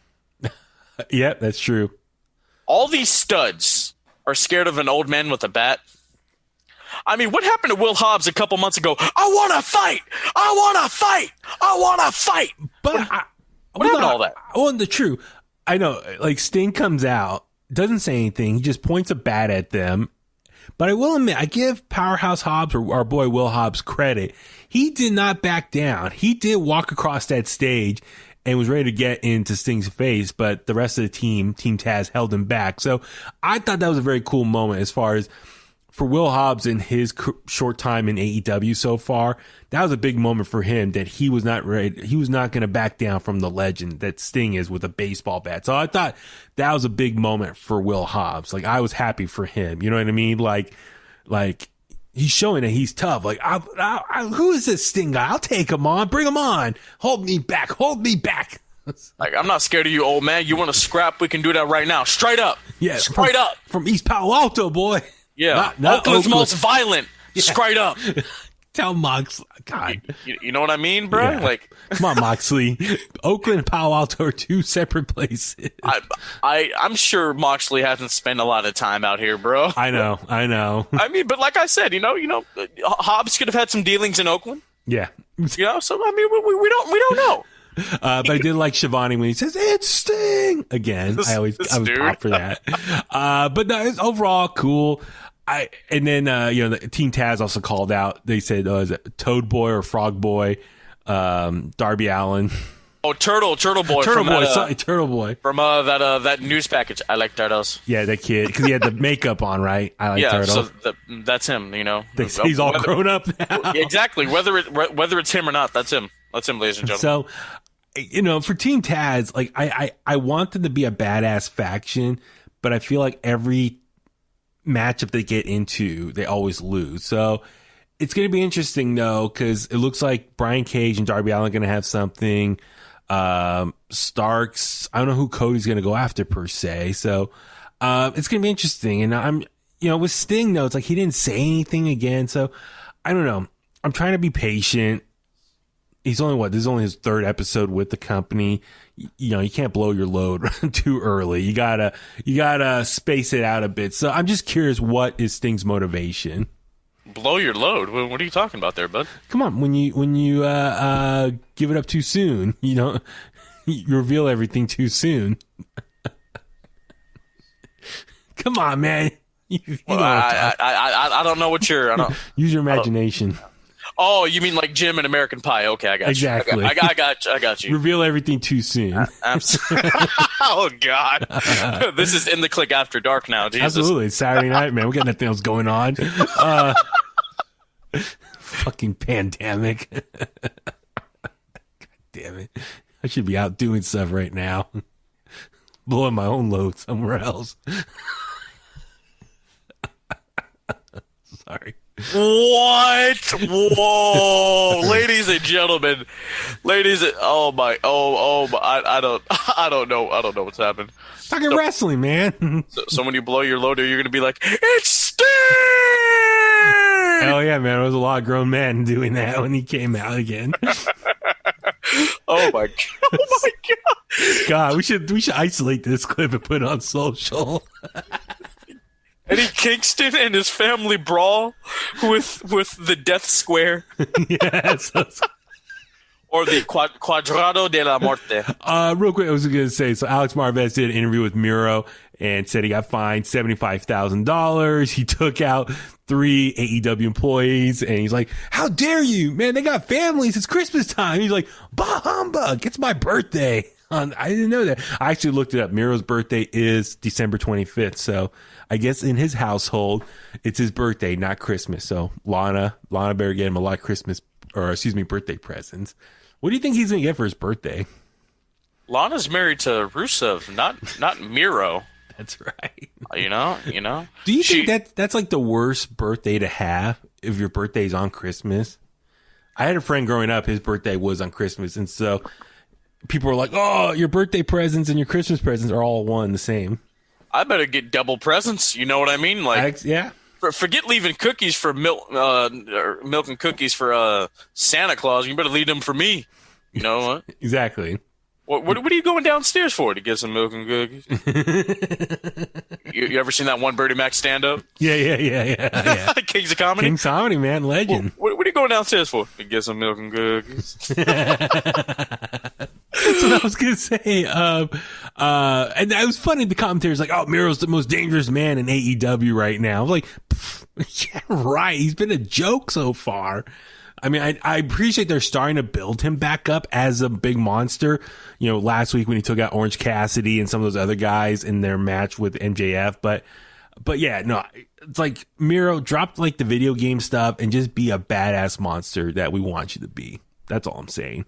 So anyway, it looks like they're going to have an announcement next week of when the wedding date is. And I think it's rumored it's going to be in February or something for some beach show that they're going to do. It's going to be on Valentine's Day. Oh. Wow, how original. Are they doing that? Wait, no, WWE, they just got the rights back to Bash at the Beach, so what are they going to do? They're doing some beach show, I think. Bro, that Hog Wild. Can they get that? Can we get that? Hello, ladies and gentlemen. Welcome to AEW Dynamite Hog Wild. Tony Schiavone here. We're going to get, God, what was it? Hog Wild? Was that the Karl Malone and Rodman? Oh, my God. Was that Hog Wild? That was like in South Dakota, right? Yeah, dude. At the motorcycle thing. Yeah. Hey, did you see that that thing I put on my Instagram story a couple days ago of, like, Dennis Rodman's life? Yeah, how awesome it is. Bro, like, he banged Carmen Electra. Have you heard the Eric Bischoff story about how he walks in on them? Walked on who? Carmen Electra and Dennis Rodman. In the act? Yes. Wow. They were supposed to do a media appearance, not to go off on a tangent. They're supposed to do a media appearance, and Rodman wasn't answering the hotel phone, so he knocks on the door and walks in, and Rodman's hitting a three-pointer on Carmen Electra, and Eric Bischoff's like, hey, bud, when you're finished, can you just come on down? We need to get ready to go. How'd he get in the room? He had a key? Or I think bellboy let him in or whatever. Interesting. It's funny. Talking about Dennis Rodman's more entertaining than talking about Miro. Hey, can we get him on the show? Is that possible? Who? Miro? Dennis Rodman. Maybe. Let's find out. Let's find out. I have questions. I have questions I need answered. Dude, do you see The Last Dance? I still haven't, man. I've been waiting for it to die down so I can watch it. When it wasn't popular. Yeah, dude, like he went to Vegas because he was like getting burnt out during the season. So he had like a party weekend in Vegas, and like Jordan and the team flew out to Vegas to get him. Like he was partying that hard. Like I'm just giving the real brief cliff notes on that. So, all right, let's get back to AEW. Goddamn, we're such on a tangent now. So that's how this episode was just like, okay, like, anyway, talking about Dennis Rodman banging Carmen Electra, that's more entertaining than Miro.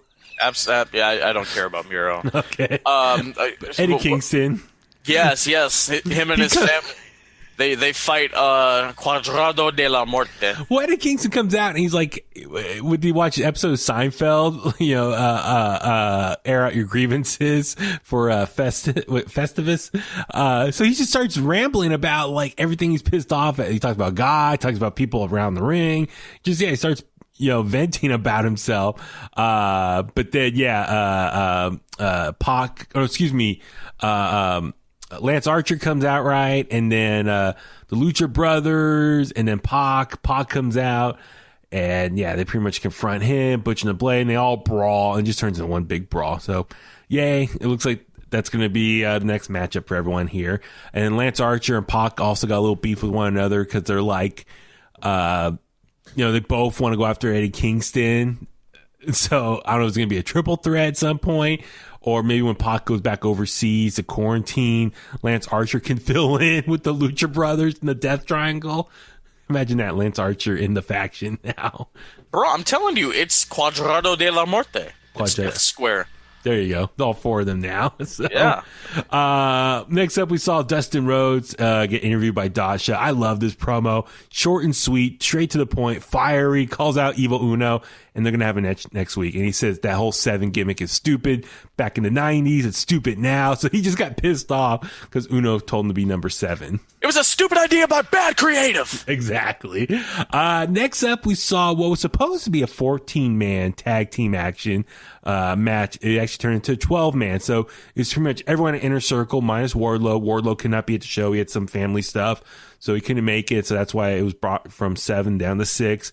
And then it was pretty much like all the babyface tag teams, the young upcoming teams. So, well, not Best Friends, they're a little bit older, but Best Friend, Top Flight, and Varsity Blondes. Orange Cassidy sat out this match and just sat in the commentary and just played with his headphones the whole time. Yay. Orange Cassidy. I'm getting burnt down on Orange Cassidy and the whole gimmick. It's like, yeah, I was cool with him during the summertime, cheering him on, but it's like, okay, the shtick is running old with me. It's like less Orange Cassidy. He needs a crowd. They need to write him off TV. Yeah, let me ask you this: how long does this gimmick go for before it gets old? And then, how do you transform him back into a regular person again? I don't know, bro. Like Joey Ryan, his gimmick was running. It was running hard for 6 years before the world canceled him. Yeah, but Joey Ryan, how many times we saw him wrestle here in the Bay Area? It was the same exact match every time. As Brandon said, you've seen one Joey Ryan match, you've seen them all. Exactly, it's true, and that's the same with Orange Cassidy. Listen, I know Orange Cassidy is over, but that's the thing. There's no crowd. That type of comedy, you need a crowd to feed off of, and they've been pushing him so hard onto us. I'm just tired of him. I mean, technically, there's a crowd there, but you need full capacity. Yeah, exactly. This match here, not a lot to say. It was definitely very botchy, a little sloppy, just, man, all over the place. I enjoyed the beginning. Brian Pillman Jr. and Chris Jericho going at it. And Jericho was laying some hard chops into him in the Hollywood Blonde star. But that was cool. Commentators Jericho and his dad, Brian Pillman Sr., obviously have history together, wrestle together or wrestle against each other. But Brian Pillman Jr., dude, this week he got hit hard with Jericho. Last week he was getting some stiff chops from FTR. Do you think Brian Pillman Jr., what did he do to possibly get all these hard-hitting matches on him? Is he pissing people off in the background? Possibly, man. But no, this match was overall was pretty good. Everyone got their time to shine real quick. It's like with these, when you got that many people in the matchup, everyone comes in once, does their things, and then they get out and someone else comes in. The guys from Top Flight, I know they have a lot of potential. A little sloppy here. They couldn't really click with Sammy Guevara. One of them was kept messing up and rolling over. So Sammy Guevara and Top Flight, they couldn't really click. They had no chemistry together. So that was kind of a little sad to watch a little bit. But nonetheless, I mean, it's just probably miscommunication and whatnot, and probably first time wrestling with each other. So, but like I said, I love Top Flight. I think they're going to be one of the best tag teams in 5 years. But nonetheless, still a good entertaining match overall.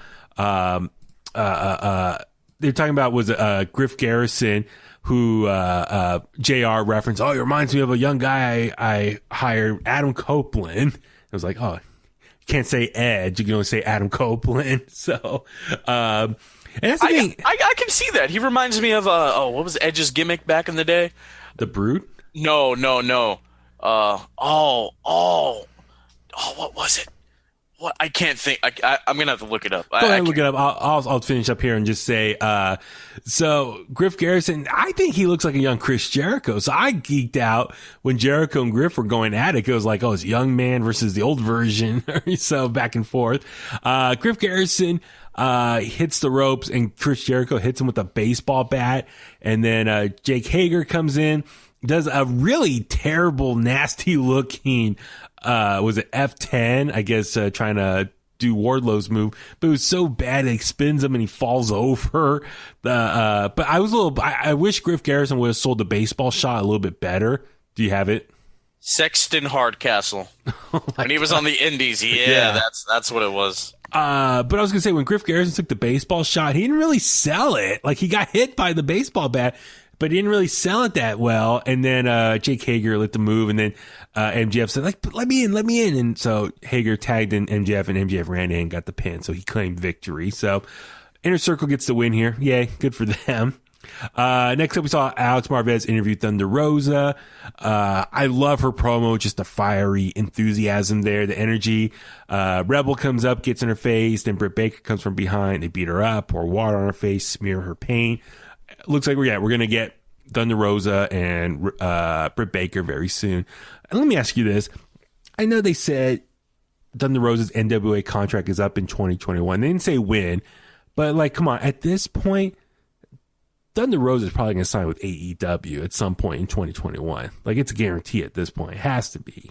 I mean, she doesn't have to. She can just stick with the NWA. She'll still be on the show enough. I know, that's true too. But I think the fact that AEW is giving her this much screen time, like, as a make good, she should sign with AEW first. So that'll be interesting to see. Next up, SCU took on The Acclaim. The story of this match was SCU come out to the ring first. The Acclaim come in, and one of the guys in The Acclaim starts doing a little rap dissing. What'd you think of his rap skills? The guy that looks like Seattle Seahawks quarterback Russell Wilson. Yo. SCU. You both suck. Big ones, you feel me? Word life. I mean, oh no, not word life, but dude, I mean, Brandon, he talked about this. I mean, we talked about this on the Bullet Cast. He kind of has the same cadence, or not really even cadence, but the same style as Big Match John when he was rapping. That's what I was gonna ask you. It was like, who's the better rapper, him or John Cena? But it's like he's almost trying to go like John Cena route. R-Truth, hands down. R-Truth. Get me like a fairy magician. What's up? What's up? Frankie Kazarian, he had a pretty good comeback, though. Hey, bro, somebody put Frankie Kazarian's face on the 8 Mile poster, bro. That shit was great. But this match was pretty good. You know, it's the veterans taking on the young upcoming team, and ultimately the Acclaim cheated by using their little boombox hit was it Christopher Daniels in the face, and then they got the victory here, and then they called out the Young Bucks for a match, and they're gonna have a title match next week. So the Acclaim, man, I'm digging their presentation, man. I like their look as far as, you know, two young guys, big, strong looking, and they got a lot of talent in the ring. So I'm looking forward, dude. AEW, they got a lot of young upcoming tag teams right now. So Absolutely, man. I mean, Max Caster's the one that rapped to the ring. Then Anthony Bowens, you know, I follow him on Instagram. I've been seeing some of his stuff. Yeah. He could be a great talent, obviously, but he could be a great spokesperson. I know AEW is all inclusive, and Anthony Bowens, he is a gay male, so you know he could be a great spokesperson for the LGBTQ community. Absolutely, yeah. I know. I saw a photo of him and was Sunny Kiss hanging out together and stuff, and you know, just they both are happy that they can be, you know, open and free, and that's really cool that they, you know, that they're in a work environment that just really supports them. So big ups to AEW for that. Next up, we saw Dasha interview Top Flight, and dude, Top Flight got a pretty good promo. The One brother, I mean, I think it's cool. You know, they got this brother tag team here, but God, who was it? Not Dante. It was the other one. I think it's Darius is his name. Dude, he got a pretty good promo talking there, and they called out Inner Circle, and it looks like they're gonna have a match against Chris Jericho and MJF coming up. So, dude, like, listen, all these veteran tag teams and wrestlers taking on the younger guys. Like, these last few weeks, it's been a great matchup of like the young talent getting some time to shine. No, absolutely, 100%, and I like it. I do. You know, I mean, the Acclaim to get in that big win over SCU, that's huge, and then Top Flight calling out. Who they call out again? I'm sorry. Jericho and MJF. I mean, I mean, Jericho and MJF, they're not like an established team. They're not like Les Sex Gods or whatever, but I think it's the first time they team up together too, so it'll be interesting. Yeah. Next up, we saw NWA World Women's Champion Serena Deeb and Big Swole take on Diamante and Ivelisse, and yeah, not a lot to say here. Big Swole still, to me, like very green in the ring. She's not completely smooth, with her work. I mean, Serena Deeb, to her credit, I think carried the majority of this match. Diamante and Ivelisse, they're good workers. So, I mean, it was okay match. I mean, obviously, Nyla Rose, Vicky Guerrero come out and beat down Serena Deeb and Big Swole. Big Swole gets the win by using what she's calling the Clearwater Cloverleaf submission, but she didn't really nail. Like, it took her. She had the girl like up, and then she finally put her knee down. Took a while to set it in, so they get the victory here. But then, Nyla Rose, Vicky Guerrero come in with the beat down. But like Vicky Guerrero, she wasn't like, I love Vicky Guerrero, but she wasn't really kicking that hard. She was like barely touching Big Swole and stuff. But then Velvet Rose comes out and makes the save with the chair. So it looks like that's kind of what's going on right now as far as Big Swole and Serena Deeb and Red Velvet. Maybe we're going to get a 3-on-3 match at some point. So cool. Nyla Rose and them. So yeah, we shall wait and see. Wow. Vicky Guerrero get in the ring? Is she gonna hit the Cougar Splash? That's right. Next up, we saw FTR, Tully Blanchard, come out to the broadcast table, and they were yelling into the microphone. They grabbed Excalibur's headset, but they were yelling into it, and couldn't pick up all their words. It was like over modulating. But FTR pretty much said, "How dare AEW?" Because they had a video package for Jurassic Express, and they're going to be in action next week. And like, how dare you give those guys, time and. You give no love to the tag team division. I'm like, dude, this whole show has been tag team after tag team match. Didn't really make sense there. They meant, how come we didn't give any love to us? Why weren't we booked? I know it's been a minute since it's been on TV. So, actually they had the one match last week, but, so cool. All right. FTR, glad they're going to be back, hopefully on a regular basis. Next up, main event time, AEW World Champion Kenny Omega taking on Joey Janela. And the backstory here was, he was supposed to wrestle Joey Janela in the title eliminator tournament a couple months ago, but remember Joey Janela, didn't he have COVID, or he wrestled someone on independent scene that had COVID? He went to that, the GCW, and he had a spring break, and there was like a COVID outbreak. Well, that's what happens when you have like 50 people in a battle royal at the same time. Yeah, without proper testing. That's so what happens. being cautious. He wasn't on that show that night, and so Sonny Kiss filled in that night when Kenny Omega squashed and beat Sonny Kiss pretty quickly. So anyway, this was a makeup match. Dude, I don't know what to say. Like Joey Janela, I'm really losing a lot of just steam with Joey Janela as far as support. Like, I know he had a big year last year with AEW when he was one of the first guys to get signed. He had the great match with Moxley, but he doesn't really do it for me anymore. I mean, he has to do it for you. Do you know why? Do you know why? No. He's a bad, bad boy. Wow. Her Kip Sabian's a real bad, bad boy. Okay. Penelope Ford left Joey and went to Kip. Oh, man. So anyway, this match here, I'm just saying it. Okay, I guess it was kind of cool. Don Callis grabbed the microphone. Like, he wanted to go join the commentary team. He's like, I know how to call a Kenny Omega match. But then he told Siobhan to get out of the way, and Siobhan told him to kiss his ass. I thought that was pretty funny. So Callis grabbed the mic and just went ringside and was doing commentary from ringside. So that was kind of funny. You know what that reminded me of? Oh, my God, what was the guy's name? He used to be with the Primetime Players. He used to commentate during their matches. You know what I'm talking about. Yeah. Oh, my God. Abraham Washington. There we go. Yeah. That's the guy's name. Yep. Or even like Leo Rush for a little bit with Bobby Lashley, remember? Lashley. Yeah.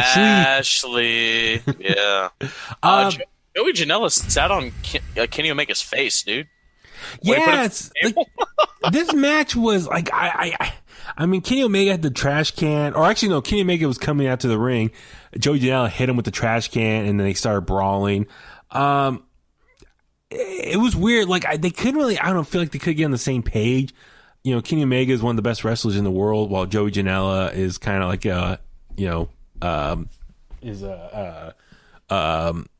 you know, a spot monkey. Yeah, a little sloppy in the ring and stuff. But anyway, it was okay. Like the back and forth. I mean, the fact Kenny, I think at one point, remember he hit Joey Janela in the head or, you know, landed on him with the trash can. I think after that point, Joey Janela looked really out of it. I don't know if he got hurt, but he just looked like his eyes were just out of it. Like he wasn't really there. That's how I kind of interpret just how that went. I mean, I don't think Joey Janela is really even all there to begin with. You know, Yeah. as my boy Enzo likes to call him, Joey Janela.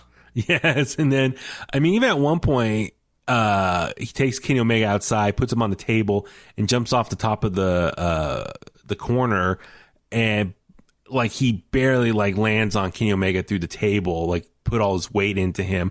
But even still, he was just kind of like looked like dazed and confused a little bit. So I just don't know if Joey Janela got hurt earlier in the match with that spot when Kenny Omega landed on him with the trash can. But yeah, he looked kind of out of it for the remainder of the match. But it was kind of sloppy. Kenny Omega, I guess, trying to be a heel and grab the microphone, also do some talking as well. I guess it was cool to kind of really establish Kenny Omega as a heel as far as him and Don Callis using the microphone. Even Kenny Omega came out from the left tunnel, which is what the heel tunnel. So it's like, okay, it's official. He is a bad guy now. But yeah, Kenny Omega was going to do the one wing angel. Joe Janela reversed it. Don Callis kept saying that no one's ever kicked out of it. So they're really trying to put over the one wing angel as like the top finisher in all of AEW. Kota Ibushi kicked out of it.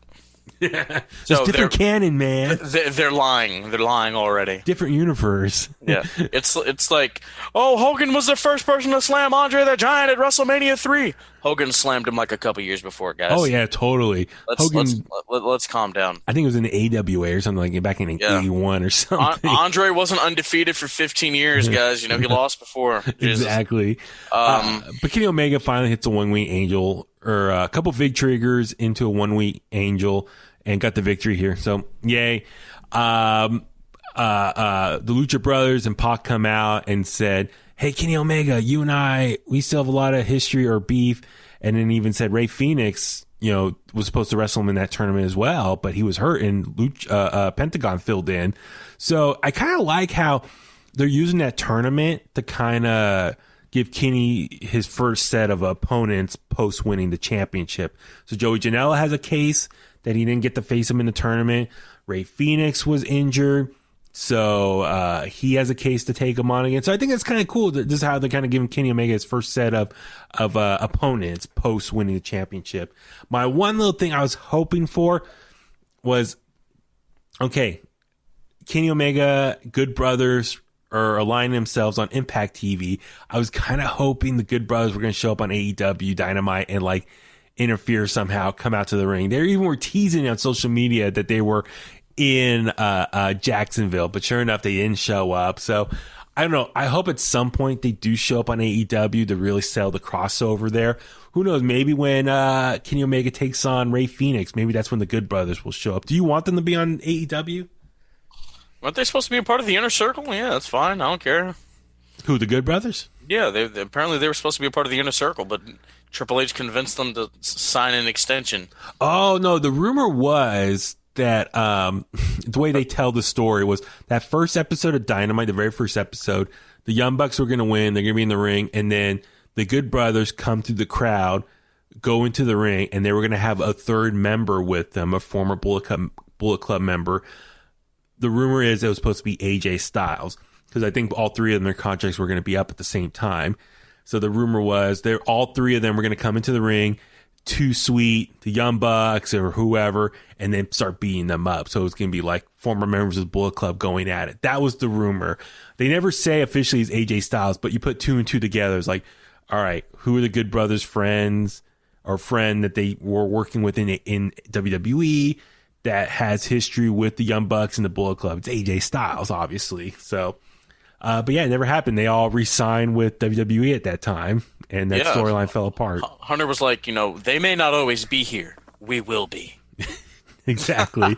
So yeah, no, but they got a huge payday at that time that they couldn't pass up. And even AJ Styles supposedly, I think, called them and said, sorry guys, like I can't pass up this offer that they're giving me. So yeah, WWE gave them some big bucks. So Yeah, who would imagine what would have happened on that? What if that first episode of Dynamite, it was the Young Bucks and whoever else in the ring, Kenny Omega or Cody, whoever, and the Good Brothers and AJ Styles come out and they start brawling. That would have been amazing. Hey, yo, their AEW would have been at a different level, bro. They really would have been. Yeah. I mean, the stories you could tell, like Jericho and AJ have history with Y2AJ. If you can find one of those shirts, like get me one, please. Oh, really? Brilliant move. The day they debut the shirts, Jericho turns heel on AJ. Love that to death. Yeah. Moxley and Styles, they battled for the WWE title in WWE in a TLC match. Yeah. Speaking of TLC. Oh, should we do that real quick? Here we go, man. We talked Impact, Ring of Honor, AEW, now WWE. 4 promotions in one, baby. The Bullet Cast Championship is on the line, ladies and gentlemen. Brandon, my co-host, has cashed in his Bullet Cast in the bank. And hey, man, I've been waiting. He hasn't pulled the trigger yet. He pulled it on you, so it's just you and him. I'm not involved. It's 1-on-1. It's uno. Okay. So all my predictions real quick. All right, let's go through this real quick. Raw Tag Team titles, Hurt Business versus New Day. Hurt Business. All right, Women's Tag Team Championships, Nia Jax and Shayna Baszler versus Asuka and Surprise Partner. See, that's tough because we don't know who the partner is. Because, if you're going to have a big return, like someone making a big return like Charlotte Flair or something, you don't want that person having a big return lose their first match back. So I think it's going to be someone not as much star power. I have a feeling Nia Jax and Shayna Baszler are going to retain here. Because it doesn't make sense for Asuka's already Raw Women's Champions. All right, I'm going to go with Nia Jax and Shayna Baszler just to be safe. All right, Baszler and Jax. Okay. The Fiend versus Randy Orton. And it's a Firefly it's an Inferno match.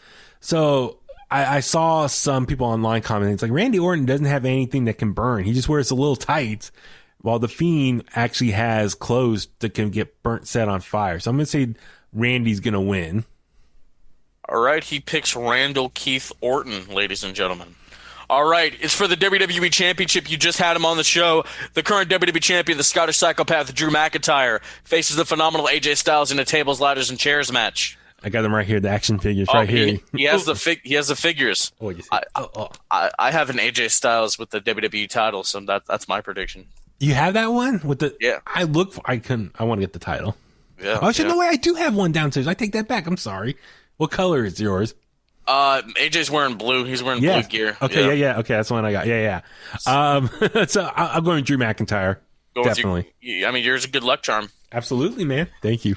All right, Sasha Banks versus Carmella for the SmackDown Women's title. Sasha Banks, come on. All right. She was in the Mandalorian season finale. She was. Shout out Sasha Banks. Yeah. Love me some Sasha. She did a DDT on Boba Fett. That was awesome. DDT! Yeah, dude was awesome. Love it. Hey, somebody called me Boba Fett when I was a kid. Like, they almost got punched in the throat. No lie, dude. All right, last up, it is the Universal Championship. The big dog, the head of the table, Roman Reigns, going up against the prize fighter, Kevin Owens. TLC match for the Blue Universal title. Roman Reigns, hands down. All right. And if there are any other matches added, I will contact you and Brandon. Okay. So that's it. Special announcement, ladies and gentlemen. Wrestle Kingdom Night 1's on my birthday. The title's on the line for that, too. First title defense 2021. Okay. Let's see who can do it. Okay. All right. Yeah. All right. Yeah. Damn. Okay, wait. So, okay, wow. It's going to be a lot of stuff coming up. All right. I know. Has Brandon give his picks already? He has. Are we different on anything? Yeah. You're different on one. On one? Yeah. Only one? Okay. Yeah. Man. But like I said, if there are other matches announced between now and tomorrow, that could be the tiebreaker, bro. Okay. All right, man. Well, on that note, let's wrap things up. Philip, where can the Kliqsters find you online? At Heel Antwine, HeelAntWine on the Twitter and the Instagram.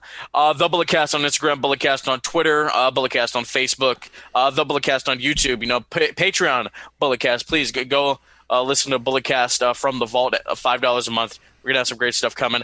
I got a big announcement coming in the near future. I've told Huey about off air, and it's something really cool, ladies and gentlemen. I'm coming up in the wrestling world, let's just say. And also the Bulletcast Awards, the Casties, are coming up the last week of 2020. We're gonna end the year with something good. Some great sports entertainment awards are being given out from yours truly. I love that. To the best pro wrestlers and sports entertainers on the planet. Absolutely. So make sure to follow Philip and the Bulletcast for all those latest announcements. Baby Huey, follow me on Facebook at Baby Huey Official, Twitter and Instagram at Baby Huey83.